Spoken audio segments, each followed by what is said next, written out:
السلام علیکم ورحمۃ اللہ وبرکاتہ۔ بسم اللہ الرحمن الرحیم۔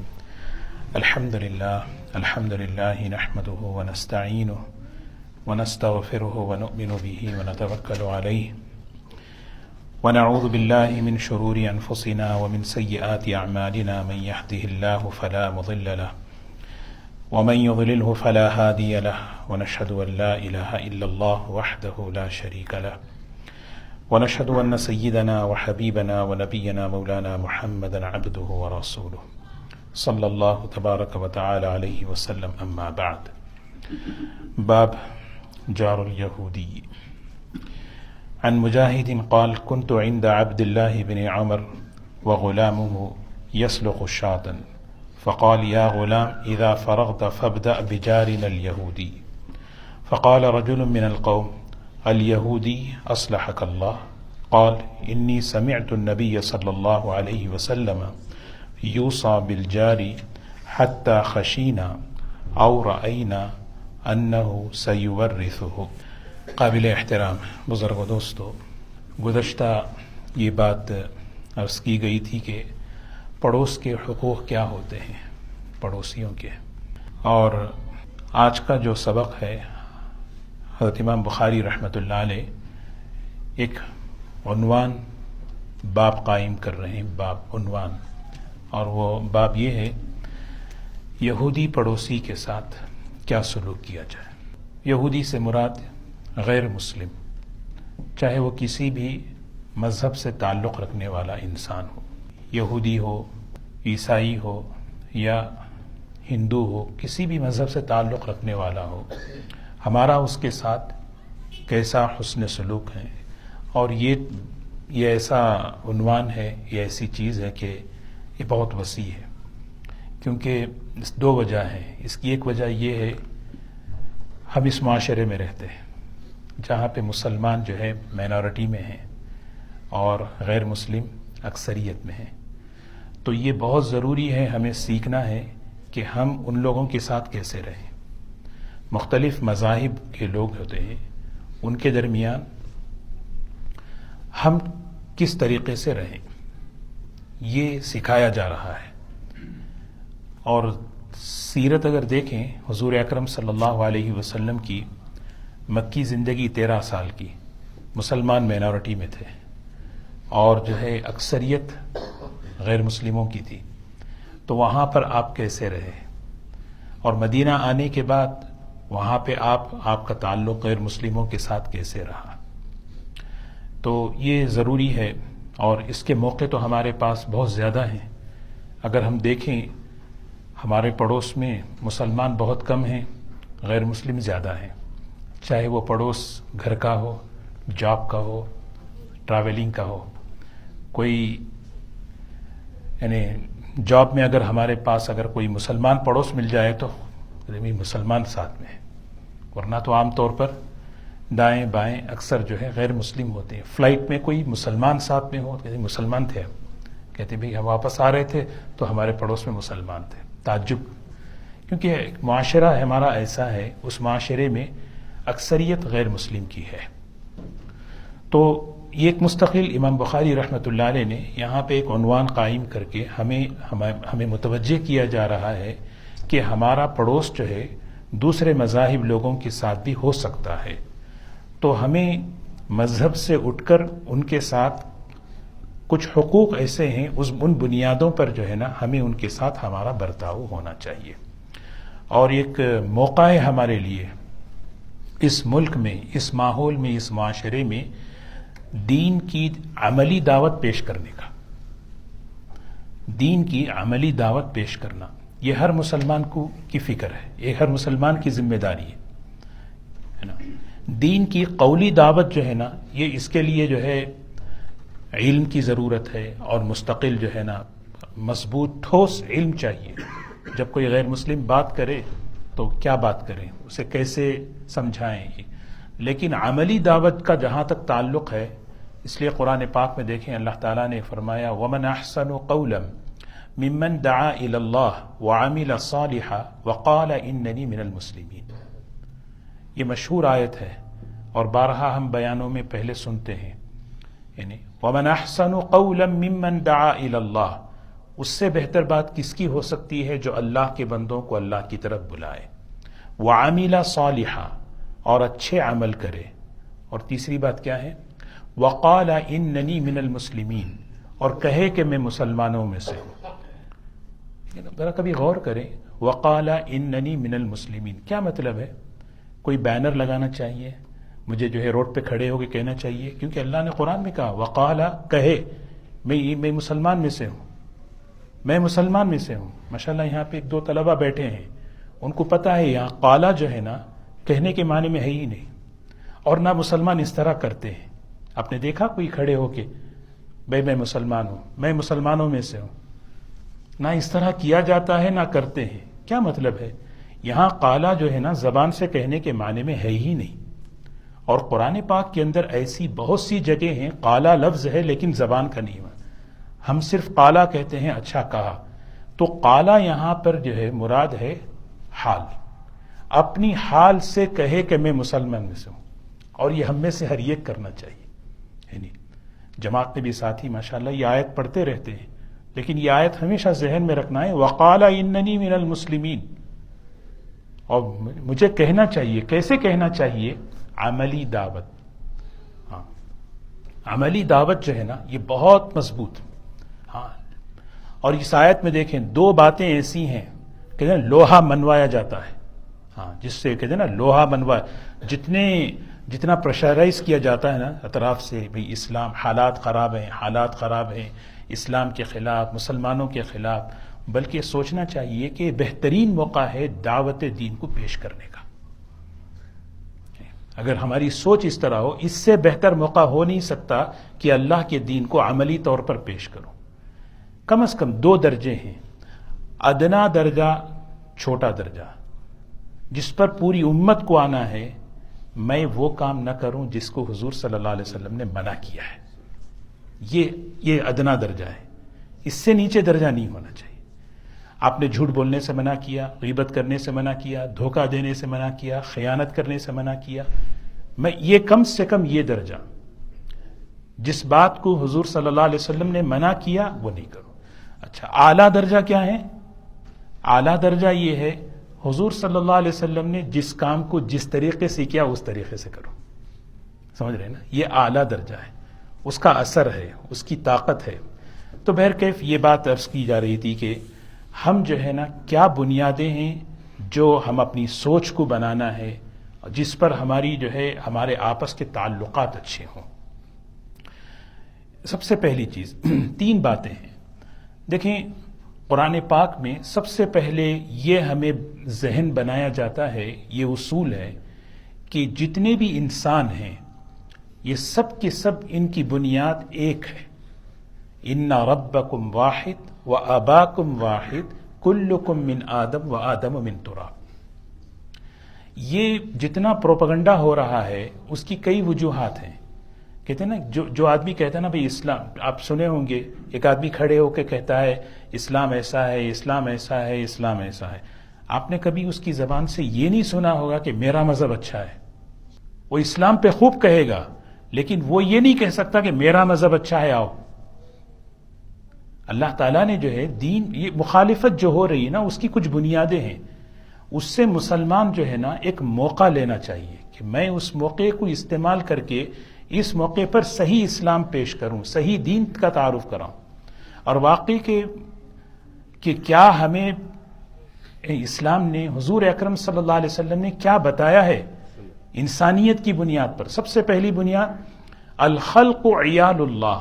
بعض حدیثیں ہمیں یاد ہو جانی چاہیے، بعض حدیثیں ہیں یاد ہونی چاہیے۔ الخلق عیال اللہ، ساری مخلوق، سارے انسان، کوئی بھی مذہب سے تعلق رکھنے والے ہوں، سب اللہ کا کنبہ ہے، اللہ تعالیٰ کی فیملی ہے۔ کنبہ کہتے ہیں نا، یہ ہے میری کیمپ، ہم سب ایک فیملی ہیں، ایک کنبہ ہے، ایک کنبہ ہے۔ قرآن کی آیتیں ہیں، یا ایھا الناس، یا ایھا الناس اتقوا ربکم الذی خلقکم من نفس واحدہ۔ ایک ماں باپ سے اللہ نے پیدا کیا، سب کے سب آدم علیہ السلام سے ہیں، آدم علیہ السلام مٹی سے، یعنی یہ وحدت انسانی، یہ اس کا تصور، ایک اور حدیث ہے، رسول اللہ صلی اللہ علیہ وسلم نے اس کو بھی منع فرمایا کہ انسانوں کے درمیان بھئی یہ عرب ہیں، یہ عجم ہیں، یہ اسرائیلی ہیں، غیر اسرائیلی ہیں، یہ فلاں ہیں، یہ فلاں ہیں، یہ بڑا خاندان ہے، یہ جتنی کمتری برتری جتنی ہے سب کو ختم فرمایا کسی عربی کو عجمی پر، کسی عجمی کو عربی پر، کسی گورے کو کالے پر کوئی فضیلت نہیں ہے، بنیاد کس پر ہے؟ تقوی پر ہے۔ تو اس کو کہتے ہیں کیا ہے؟ وحدت انسان۔ اور کسی انسان کو، سبحان اللہ، ایک بات غور کرنے کی ہے، کسی انسان کو بحیثیت انسان ہونے کے اس کی تحقیر، اس کی توہین، اس کی تذلیل یہ جائز نہیں ہے۔ بحیثیت انسان، یہ ہمارا دین ہمیں سکھاتا ہے۔ یہ باتیں جب ہم پیش کریں گے، یہی چیزیں ہیں، یہ ذہن میں رکھ کے ہی ہمیں آپس میں رہنا ہے۔ اس کے خلاف دیکھیں آج کتنا جو ہے نا مسلمانوں کے خلاف بھڑکایا جا رہا ہے، کہا جا رہا ہے، لیکن ہمارا دین یہ کہتا ہے بحیثیت انسان ہونے کے آپ کو کسی کی توہین نہیں۔ بلکہ ایک بات ہے نا، کافر ہے، بعض لوگ ایسے کافر کسے کہتے ہیں؟ بعض لوگ جو ہے نا اس کو توہین کا جملہ سمجھتے ہیں کافر، حالانکہ کافر جو ہے کوئی توہین نہیں ہے، اس میں اس آدمی کی تذلیل نہیں ہے۔ قرآن پاک میں اللہ تعالیٰ نے اس کا تعارف فرمایا، جو اصول دین کے ہیں، اللہ، آخرت، رسالت، ان کے انکار کرنے والے کو کافر کہتے ہیں۔ وَبِالْآخِرَةِ هُمْ كَافِرُونَ إِنَّا بِمَا أُرْسِلْتُمْ بِهِ كَافِرُونَ۔ بھئی یہ رسالت کا انکار کر رہے، انکار کرنے کی بنیاد پر اس کو کافر کہا جا رہا ہے۔ عربی میں کفر کہتے ہیں ناشکرے، انکار کرنے والے۔ حتیٰ کہ اگر کوئی شخص اس کو گالی سمجھتا ہے، اس لفظ کو اپنی توہین سمجھتا ہے، کوئی غیر مسلم، ایک کتاب ہے علامہ ابن نجیم رحمۃ اللہ علیہ کی، وہ عام طور پر جو ہے مفتی کورس میں پڑھایا جاتا ہے، افتاء میں، وہ پورے اصول قواعد ہیں فقہ کے، الاشباہ والنظائر، اس میں سارے قواعد ہیں، یعنی فقہی کیا کہتے ہیں پرنسپل، ایک ایک قاعدے سے جو ہے نا سووں کے مسائل نکال سکتے ہیں، وہ پڑھائے جاتے ہیں۔ اس میں اس کتاب میں ایک مسئلہ لکھا ہوا ہے، اور مسئلہ کیا ہے کہ اگر کوئی شخص، کوئی غیر مسلم، اس کو کافر کہنے سے اس کو جو ہے نا اس کو یہ بات گراں لگتی ہے، بوجھ لگتی ہے، ناجائز ہے مسلمان کے لیے کہ اس کو کافر کہہ کے پکارو۔ دیکھو نا، یہ ہے اصل چیز۔ حالانکہ سب سے پہلے تو یہ بتایا بھئی یہ کوئی گالی نہیں ہے، یہ کوئی ذلت کا جملہ نہیں، یہ کوئی توہین کا جملہ نہیں۔ پھر بھی اگر آپ کو یہ جملے سے اگر آپ کو حقارت محسوس ہو رہی ہے تو پھر وہاں پر یہ بتایا جا رہا ہے کیا کہ بھئی کہ آپ پھر ٹھیک ہے، یہ کہنا بالکل جائز نہیں ہے۔ اور آگے تو ایک مستقل اور ایک الگ ہی یعنی تعلیمات ہیں اسی کتاب کے اندر کہ کوئی مسلمان کسی مسلمان کو یہ جملہ نہ کہے، یا منافق یا کافر، وہ الگ چیز ہے۔ لیکن کسی غیر مسلم کو اگر اس کو یہ بات گراں لگتی ہے تو دیکھیے اس کو کہتے ہیں کہ بھئی ہم سب کے سب بھائی ہیں، الخلق عیال اللہ۔ قرآن پاک میں حدیثوں میں کتنے جملے ہیں، ایک حدیث یاد آئی، سب سنتے ہیں آپ، احب للناس ما تحب لنفسک۔ للناس، ناس کسے کہتے ہیں؟ انسان۔ بھئی انسان کے لیے وہ پسند کرو جو اپنے لیے پسند کرتے ہو، کیا ہوگا؟ تکن مسلمہ، مسلمان بن جاؤ گے۔ تو آدمی یہ میسج دے، یہ پیغام دے، جب تک میں جو پسند کروں گا وہ تمہارے لیے پسند نہیں کرتا، میرا اسلام مکمل نہیں ہے۔ تو سوچو کہ اس کے دل میں اسلام کے خلاف کیا اثر پڑتا ہے، سمجھ رہے نا؟ تو یہ چیزیں ہیں، اس کو عملی طور پر ہم پہلے اسی لیے ہماری سوچ صحیح ہونی چاہیے۔ ایک واقعہ یاد آیا، شیخ الاسلام حضرت مولانا حسین احمد مدنی رحمۃ اللہ علیہ، ان کے بارے میں لکھا ہے کہ حضرت جو ہے غالباً کہیں سفر فرما رہے تھے ٹرین میں، تو ٹرین میں بیٹھے ہوئے تھے تو کچھ دوسرے مذہب کے لوگ بھی تھے، کیونکہ اکثریت مذہب غیر مسلموں کی ہے تو ہوتے ہیں، تو وہ بھی آ کے بیٹھ گئے۔ جب سفر شروع ہوا، ٹرین چل رہی تھی، تو اس میں سے ایک آدمی کو جو ہے نا باتھ روم جانا تھا، وہ اٹھا باتھ روم گیا اور فوراً واپس آ کے بیٹھ گیا۔ تو حضرت فرماتے ہیں کہ مجھے محسوس ہوا کہ یہ اپنی ضرورت سے فارغ نہیں ہوا، یعنی پتہ چلتا ہے جس طریقے سے جانا آنا۔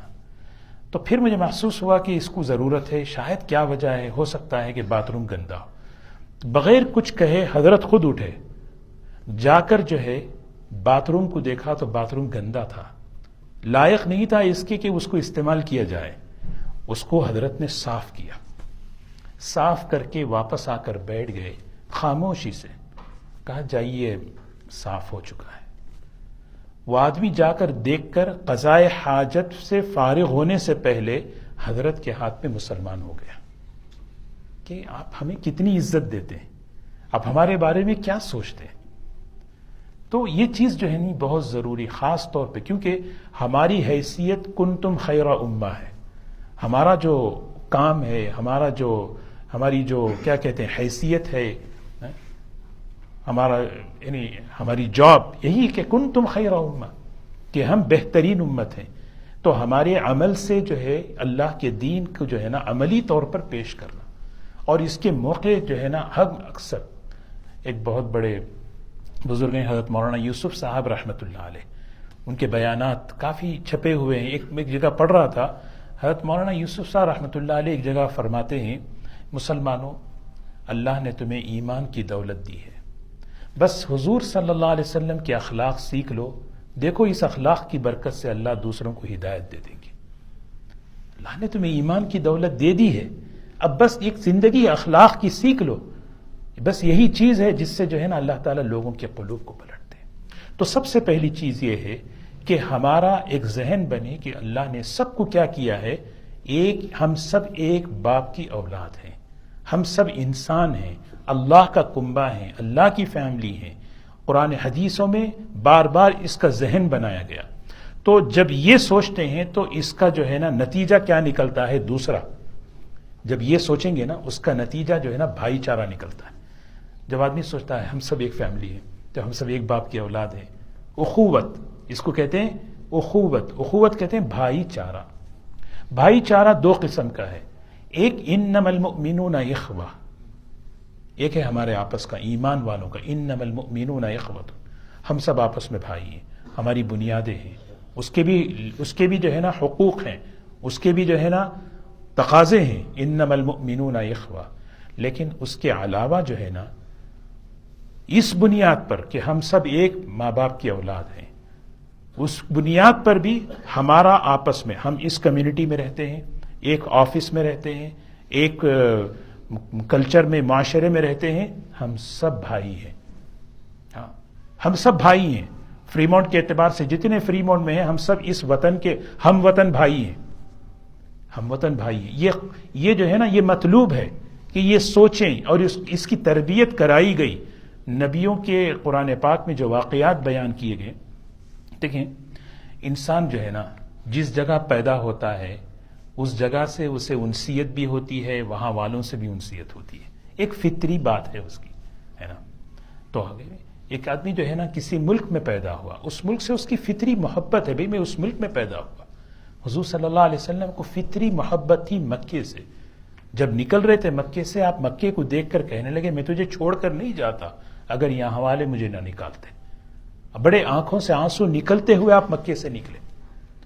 اور قرآن پاک میں علماء فرماتے ہیں، قرآن پاک کی ان آیتوں پر غور کرو جس میں اللہ تبارک و تعالیٰ نے بار بار ایک جملہ فرمایا، ہر نبی کے واقعے میں نبی نے اپنی قوم کو اپنا بھائی کہا، حالانکہ وہ سارے غیر مسلم تھے، ایمان نہیں لائے تھے۔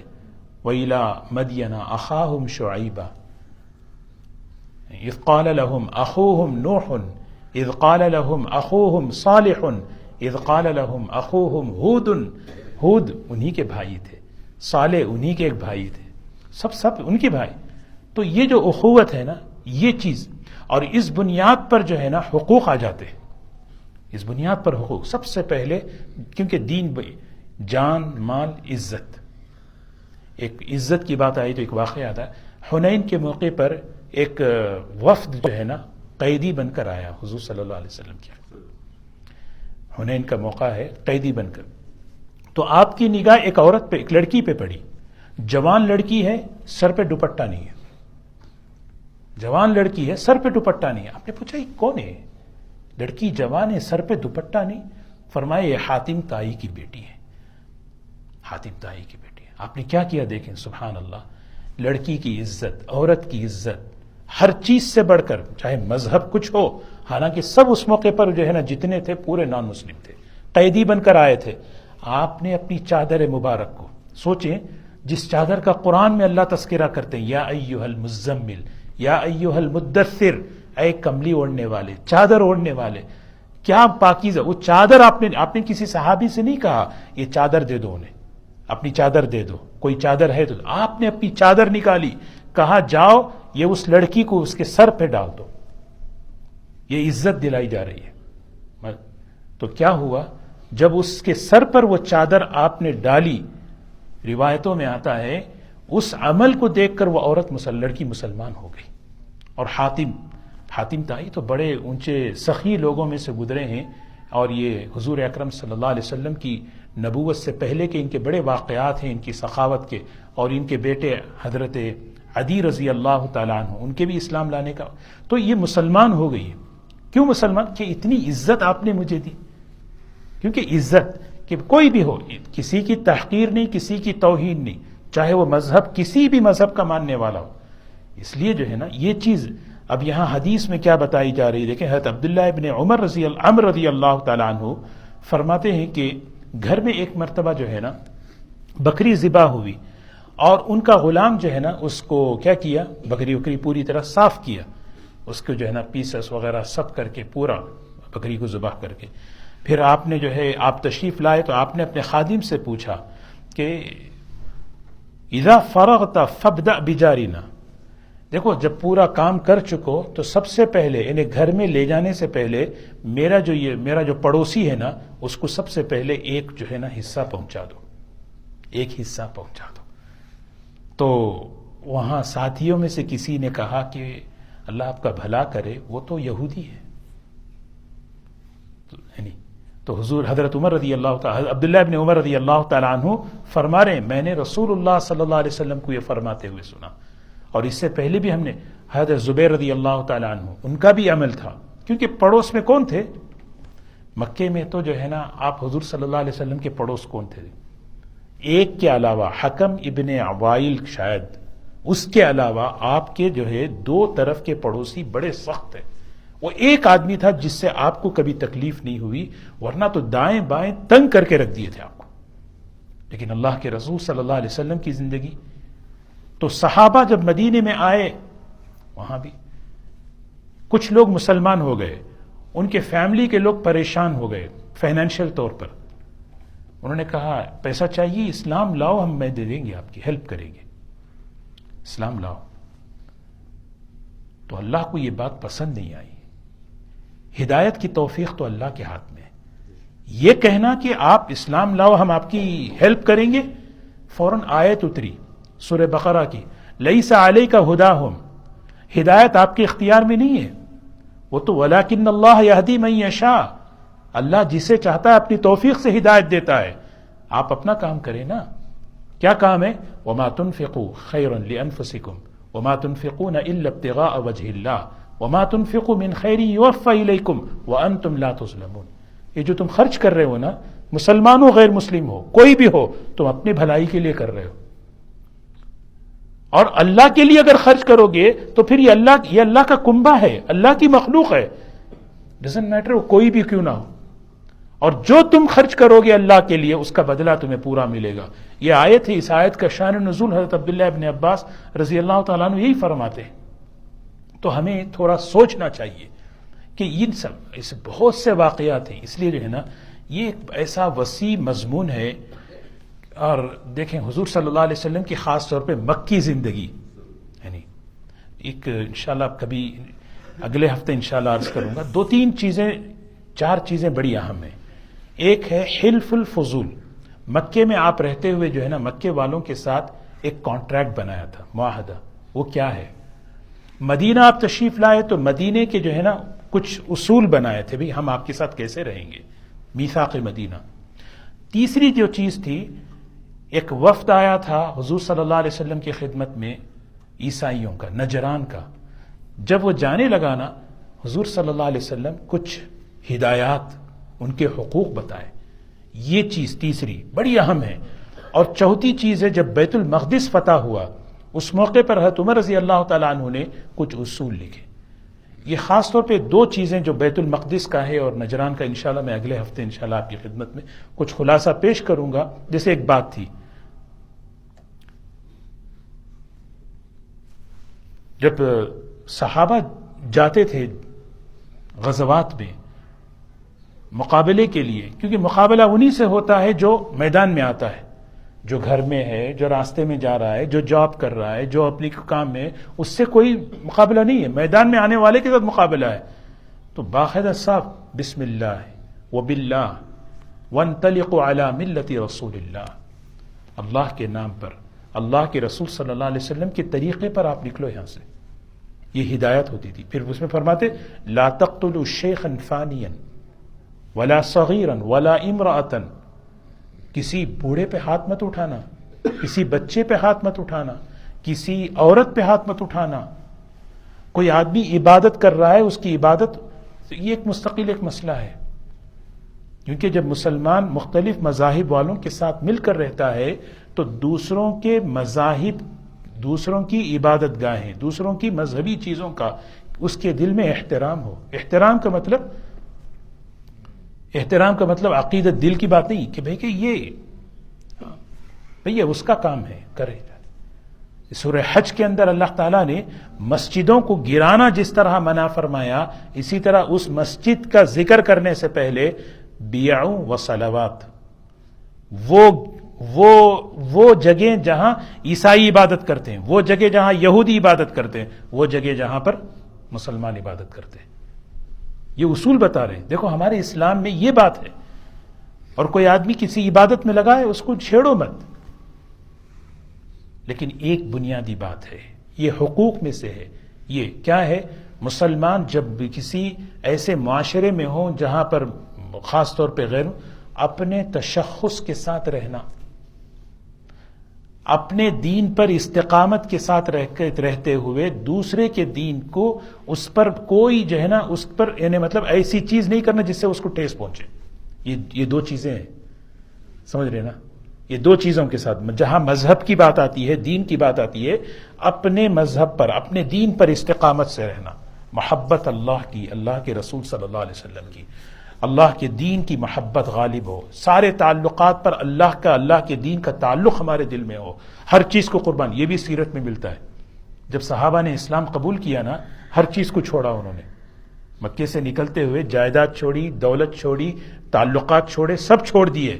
کیا بتایا؟ سب سے بڑھ کر اللہ، اللہ کے رسول صلی اللہ علیہ وسلم اور اللہ کے دین کا تعلق ہے. یہ اپنی ذات کے ساتھ معاملہ ہے.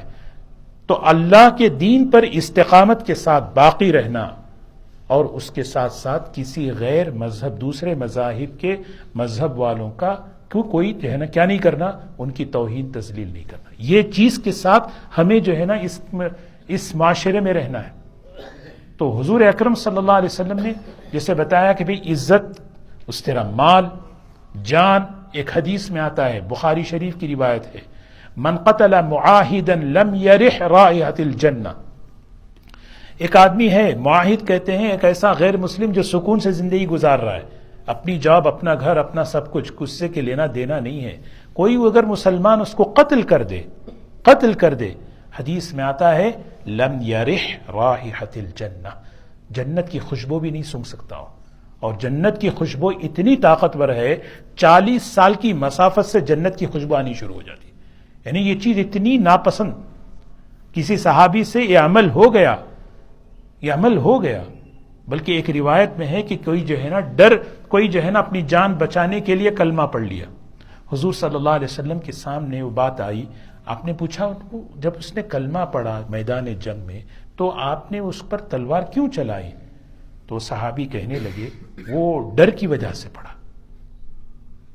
ڈر کی وجہ سے. آپ نے فرمایا ہلا شققت قلب، تم نے اس کا دل کھول کے دیکھا، تم نے اس کا سینہ چیر کے دیکھا کہ وہ ڈر کے پڑا، محبت سے پڑا، یہ معاملہ اللہ کا تھا، کیسے تم نے اس پر ہاتھ اٹھا؟ یہ بولتے پھر باہر نکل گئے حضور صلی اللہ علیہ وسلم، ہاتھ اٹھا کر کہنے لگے یہ صحابی نے جو کام کیا ہے اللہ میں اس سے بری ہوں.